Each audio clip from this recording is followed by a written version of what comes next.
Alright guys, once again, welcome back to Manila Hype Life. Kamusta kayo dyan? Alright, so ang video natin ngayon is magre-review tayo ng shoes, no? So before we start the review, I would like to thank Inside Plug. Inside Plug, thank you Jess for lending me these shoes, no? So pinayagan niya tayo, actually makikita nyo to sa unang vlog namin, no? Sa first vlog namin about kay Jess dun sa Inside Plug, about sa Inside Plug. Nung nakita ko to, pagtapos namin i-shoot yung video, sabi ko, Jess, sobrang ganda naman ito. Sabi ko, ang ganda niya talaga. Actually, hindi ako fan ng Dunks pero nagagandahan ako sa kanya. So, sabi niya sa akin, bro, gusto mo dalhin mo muna, 'di ba? Para you know, you can make a video review habang hindi pa siya nare-release sa market, no? Guys, yun, tama. Etong shoes na to is unreleased pa, meaning hindi pa siya nare-release sa market. So technically this is a early pair, no? Early pair na tawag nila dito, no? So guys, etong shoes na to is the April Skateboard Nike SB Dunk Low, no? Collab siya, no? Para sa mga hindi nakakaalam, ang April Skateboard ay skateboard company sa US, no? Hindi ko lang alam kung meron din sa iba pang bansa, pero skateboard company siya sa States na gumagawa ng mga decks, no? So, hindi ko lang siya medyo ma-emphasize sa inyo kung anong background ng company kasi hindi ako nag-skateboard, no? Hindi ako boarder. So, ngayon, pero sa napag-alaman ko, I mean from my research, ang April Skateboard ay skateboard company siya, no? Gumagawa sila ng mga boards, ng mga merch and everything. So kaya gumawa sila nito, no? And maraming ring mga celebrities, marami rin nagsusupport talaga sa kanila, no? Marami rin nagre-represent sa kanila. So guys, this is the April Skateboard collab with Nike SB Dunks, no? So let's start the review, diba? Quick review lang tayo, no? So we're just gonna look at the materials, no, nung shoes niya, no, sa pagkagawa sa kanya. So kung nakikita niyo guys, diba, ano napapansin niyo? Sobrang linis niyang tignan. Yun yung una kong napansin sa kanya. Yun yung nakapag-catch ng mata ko, yung paningin ko nung nandun ako sa Inside Plug, no. Nakita ko yung shoes na to, sabi ko, wow, ang ganda, ang linis. Actually, ang premium yung tignan. Kasi siguro maybe because of the materials, no? Pag nakita mo siya personal, di ba? Parang ang linis niya. And yung mga materials na ginamit niya, parang ang premium, no? So, isa yun sa mga talagang nakakatuwa dito sa sapatos na to.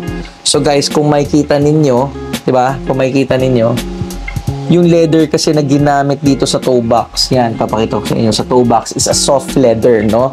Soft leather siya. Kung maaalala ninyo, yung Jordan 1 Gatorade and yung Jordan 1 Pine Green 2.0. Ewan ko, 2.0 lang kasi nakita ko, di ko alam kung ano ba yung unang version, no?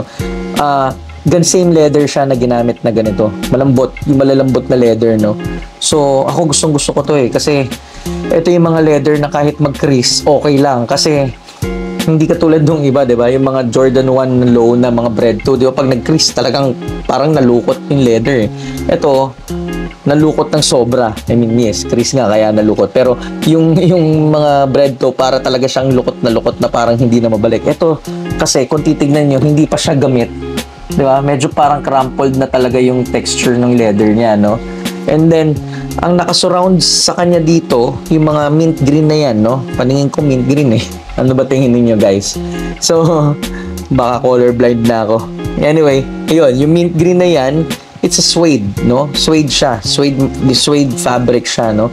Kung makikita niyo siya, para siyang suede na sobrang, ewan ko, lambot niya eh. Malambot talaga siya eh. Kasi karamihan ng nakikita ko ng mga suede, medyo minsan matigas eh, di ba? For sure, alam nyo rin yan. Alam ko matigas, pero mas malambot to. Sobrang lambot niya. Mas malambot pa to sa Phantoms. Ayan, lambot niya. Di ba? Actually, hindi ako fan ng Dunks eh, pero sobrang ganda nito. Na-appreciate ko talaga siya, guys. Kasi, alam nyo, yung tingin pa lang sa kanya, parang ang ang classy na rin tignan, di ba? So parang ang ganda rin suot nito sa black pants na medyo fitted, no? Tapos kahit naka-polo ka, okay lang. Di ba? Yan. Ganda niya. Sobrang ganda niya. And kung makikita ninyo yung middle part ng shoes, yung middle part nito, para siyang mesh. Pati itong back, no? Yan, yung back na yan. Yung back na yan, itong middle part, mesh siya. Para siyang knitted na mesh, no? Para siyang net.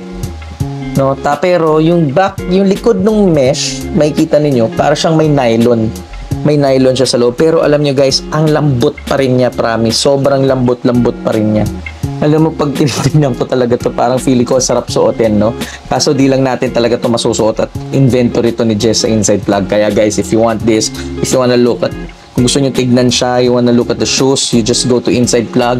It's located at 2nd floor, diba? Ayala Vertis North, in front of Watson's, no? So, silipin nyo doon, puntahan nyo si Jess, nandun to. Makikita nyo naka-display to, no? At kung makikita nyo rin yung inner niya, oh. Tingnan, pansinin nyo guys, makikita nyo ba? Yan, oh. Tingnan nyo yung inner niya. Diba? Parang kakaiba, parang yung may mga lining na para siyang pillow, parang may foam sa loob. So, kaya parang ang comfy niya tignan talaga, no? Tsaka ito, tingnan nyo, oh. Same. Diba? Makapal siya, yung tang niya, and ang fluffy niya, no? Tapos, pansin ko lang dito sa tang meron siyang garter, no? Ako gusto ko yan yung style na may garter sa gilid ng tang. Kasi, may tendency kasi minsan gumaganon yung shoes, eh. Di ba? Bumibend na ganun, no? So, at least ito, kahit tumakbo ka, mag-skateboard ka, no? Siguro nga dahil for skateboard, babalik siya at parang hindi siya nawawala sa formation niya, no? Yan. So, tas ito guys, kung makikita ninyo yung silver, di ba? Isa pang maganda. Di ba? Eye-catching talaga, di ba? Yung makikita nyo to, this is a silver metallic, no? Yung logo niya. Silver metallic, pero plastic, no? No? Ganda, di ba? Same yun sa likod. Makikita nyo sa likod, meron din nakalagay na Nike. It's also a silver metallic, no? Na plastic din, and naka-emboss siya, no? Same siya sa material nitong ginamit sa logo na check, no? At yung back niya na material, itong pinaglalagyan ng silver na metallic dun sa logo, is also a soft leather. Para siyang same nito, no? Same siya nitong toe box. So, malambot din siya actually, no? And then sa tang, makikita ninyo dito sa Nike na part, may nakalagay dito sa tang na Nike SB. Yan. Nike SB, no? Nike SB Dunk Low Pro. Yan, Dunk Low Pro. Yan. Kita nyo? Yan. Ganda-ganda. Sobrang ganda. And dito naman sa left side, same pa rin. Same material. Same naman. Wala namang pinagkaiba. And ang pinagkaiba niya lang is dito sa likod. Sa likod nakalagay April. Kasi dito nakalagay Nike. Dito April. But the material is the same, no? It's a plastic, metallic na silver, no? So, yan siya. Embossed din siya. And then, sa tang. Dito nakalagay Nike SB, Dunk Low Pro. Dito naman nakalagay Dunk Low Pro, tapos April na logo, no? Yung April skateboard na logo. Yung pinaka-logo nila. Yan, makikita ninyo. Yan na nakalagay. So, dito, Nike SB, side to side natin. Sa kabila is the April skateboard logo. And at the back, yan. Ito nyo? Diba? Solid, no? Tsaka guys, ang ganda, isa pang nagpaganda ng details ng sapatos na to. Ito, yung metallic na to, no? Diba? Parang simple lang tong aglet na to, eh. Parang, syempre, diba? Marami naman tayo nakikitang may nabibili rin tayo. Pero, dahil dun sa mismong design niya, tingnan nyo. Oh. Diba? Kahit napakaliit na detail, napakalaki ng effect dun sa mismong design ng shoes. Ang ganda niya. Promise. Nakaka-clash siya. Kung mapapansin ninyo, ako medyo parang may Tiffany vibe siya, no? Parang white version o light version ng Tiffany vibe, no? Kasi siguro dahil sa green and yung mga metallic, no? Kasi alam ko yung Tiffany meron din siyang metallic na silver, di ba? So parang ganun yung vibe niya na puti lang, no? Pero para talaga mas maganda pa to kapag ano talaga, kapag alam niyo yun, yung stylean niyo talaga pa ng ano, yung stylean niyo na medyo talagang pangdiinan na damit, no? Feeling ko lalabas pa lalo yung ano nito eh, yung parang design niya or yung aura nitong shoes nito. Pero sobrang ganda niya talaga. Pero alam niyo guys, kung anong isa pa sa pinaka nagpaganda sa sapatos na to, papakita ko sa inyo. Bang! Diba? Kita nyo? No? So, itong ilalim niya parang icy. Diba? Parang icy yung sole niya eh, na transparent, no? And then sa loob, makikita ninyo may rose design. Hindi ko alam kung ano ibig sabihin niyang rose. So, sa mga nakakaalam ng ibig sabihin niyan, please comment down below para malaman ko rin. Anyway, ang ganda ng design niya talaga. So, hindi ko alam kung anong ibig sabihin ng rose na yan. Yung rose na yan, makikita ninyo, may ring sa taas, no? Tapos ito medyo light, mas lighter siya, na parang light blue-green na to. Itong part na to. O, di ba? Ang ganda. Alam niyo kung paano ko nasabi maganda, guys? Kasi para sa akin, nung tinitignan ko to, actually, nung nakita ko rin to kanina, ano eh, para na siyang painting para sa akin, para na siyang art eh. Kasi, the whole thing, di ba, iba-ibang material yung ginamit, tapos pinagsama-sama nila, di ba? Kasi parang ang daming materials eh, na ginamit eh. And then, plus nilagyan pa nila nito. Kasi technically, pwede naman nilang hindi nalagyan to eh, di ba? Pwede naman plain na lang yan eh. Pero talagang nag-effort pa sila. Doon yung kasi makikita yung isang design eh, no? Na talagang pinag-isipan. Kasi, hindi siya basta-basta. I mean, lahat talaga ng part kung saan ka pupunta o saan ka titingin, sulit, di ba? May details, no? Actually, pati sa loob niyan eh. Hindi ko lang yung shot matanggal, pero ito. Yan. Yung loob niyan, yung sole, yung insole niya, ganito rin, same nito, no? So, pero may nakalagay lang sa baba na April Nike SB. Yan. Yan. So, yan, sa loob. May nakalagay lang na April Nike SB, no? Tapos, both sides niya, dito sa suede part, meron nakalagay na April, no? Dito rin may nakalagay na April. Yan. Feeling ko talaga guys, sobrang comfy nito. Kaya yan. Once again guys, this is the Nike SB Dunk Low Pro. Pro pala, no? May nakalagay na Pro, no?